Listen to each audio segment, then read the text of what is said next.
Hi friends, Saturday shooting ఫ్రైడేనే జరిగిపోయింది పండగ సందర్భంగా. ఏం జరిగింది, ఎవరెవరు కోటింగ్ పడింది, ఓనర్స్ టెనెంట్స్ కలిసి అక్కడ దొర్లాటం గురించి నాకు సార్ ఏమన్నారు, మరి సంజన సీక్రెట్ రూమ్లో ఉందా లేకపోతే హెల్మెట్ వెళ్ళిపోయిందా, ఏం జరిగింది అనేది ఈ వీడియోలో మాట్లాడుకుందాం. క్షుణ్ణంగా వినండి, మీరు చాలా బాగుంటుంది. ఎవరెవరు కోటింగ్ పడింది, మనం అనుకున్న వాళ్ళందరూ కోటింగ్ పడింది, ఏం చేయని వాళ్ళకి కూడా కోటింగ్ పడింది, ఎందుకు చేయరని అది కూడా చూద్దాం. లత్కోర్ పంచాయతీలు చేశాడు కదా, లత్కోర్ మనిషిని కూడా గురించి మాట్లాడాడు నాకు సార్, దాని గురించి కూడా మాట్లాడదాం. ఫస్ట్ నాకు సార్ రావడంతో ఆడేసిన అడిగారంట, ఎలా ఉంది హౌస్, ఎలా ఉంది షో అని అడిగితే అంతా డొల్లే సార్, ఏమి లేదు, వాళ్ళు టెనెంట్స్ ఓనర్స్ వేరు అన్నారు మీరు, కానీ వాళ్ళిద్దరుగా కలిసి ఒకసారి దొర్లుతున్నారు, విలువ లేదు అక్కడ, వేరు అసలు వేరుగా ఉండలేదు, ఏం లేదు సార్ అని చెప్పారంట. అయితే వీళ్ళకి మంచిగా గట్టిగానే క్లాస్ ఇవ్వాలి అని అన్నారంట. హౌస్లోకి వెళ్ళిపోయారంట.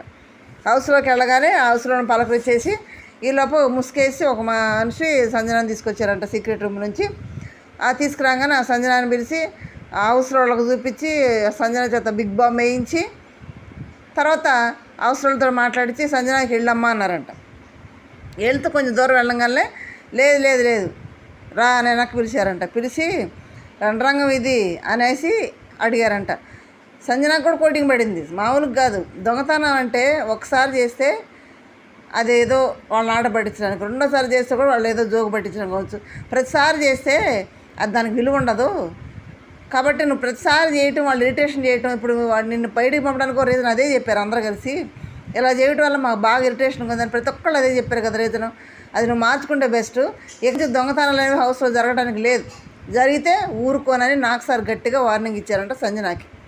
ఓకే, నెక్స్ట్ వచ్చేటప్పటికి రీతు మొన్న గేమ్లో ఓడిపోయినందుకు నాకు లెక్క లేదని తల బాదుకుని ఏడ్చింది కదా.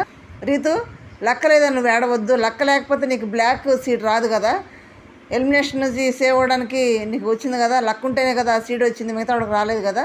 నువ్వు చాలా బాగా ఆడావు, నేను లెక్క లేదని అనుకోవద్దు, అసలు ఇంకా బాగా ఆడు, నువ్వు ఆడగలవు, నువ్వు ఎప్పుడు అలా ఆధారపడొద్దని సలహా ఇచ్చాను రీతుకి. నెక్స్ట్ దివ్యాని కదని పిలిచి, దివ్య ఏదో ట్రయాంగిల్ లవ్ స్టోరీ అన్నావు కదా, మరి ఏంటది ఎంతవరకు వచ్చిందని అడిగారంట. దివ్య లేచి, ఏందో సార్ బయట చూస్తాను అనిపించింది కానీ ఎక్కడికొస్తే ఏమీ కనపట్టలేదు, చూడాలి ముందు ఎలా ఉంటుందో చూడాలి సార్ అందంట.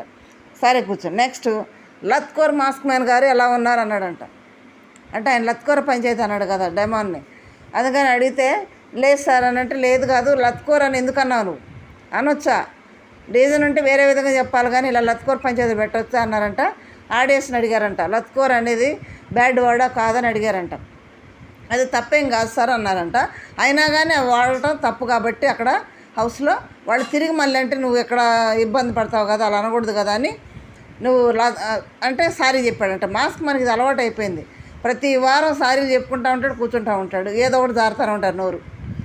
నెక్స్ట్ బజార్ది అని శ్రీజ ప్రియ ఒక డిస్కషన్ పెట్టారు.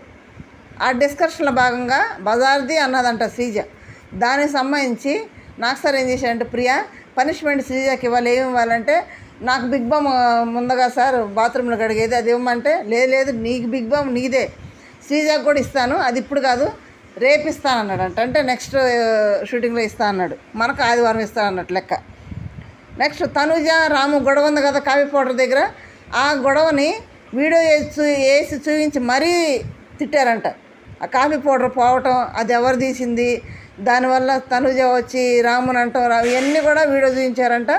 అక్కడ క్లారిఫై కూడా నాకు సార్ చేశారంట వాళ్ళకి. నెక్స్ట్ పవన్ కళ్యాణ్ గారు పిలిచారంట.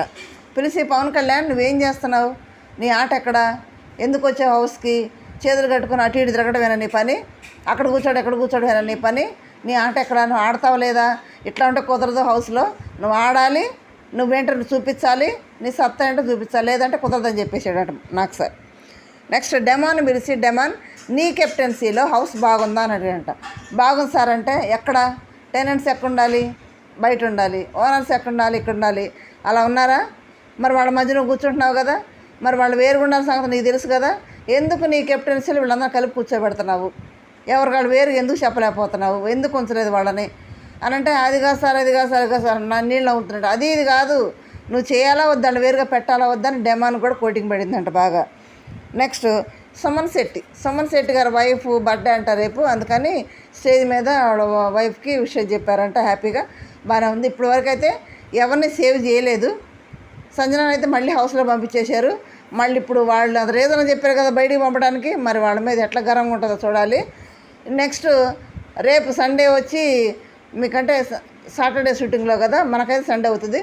అప్పుడు నామినేషన్ గురించి చెప్తానని వెళ్ళిపోయారంట. మరి ఎలిమినేట్ ఉంటుందా లేదా డౌటే. ఉంటే మాత్రం ఒక్కళ్ళే వెళ్తారు. ఒక్కళ్ళు ఎవరన్నది ప్రియానా, పవన్ కళ్యాణా, రీతునా, ముగ్గురు డేంజర్ జోన్లో ఉన్నారు. ముగ్గురులో ఎవరు వెళ్తారనేది చెప్పలేము. అబ్బాయినే పంపిస్తే పవన్ కళ్యాణ్ వెళ్ళిపోతాడు, లేదు అమ్మాయి అయితే ప్రియ వెళ్ళిపోతుంది. ప్రియ కానీ రీతు కానీ ఎవరనేది రేపు నాకు సార్ చెప్తే కానీ తెలియదు.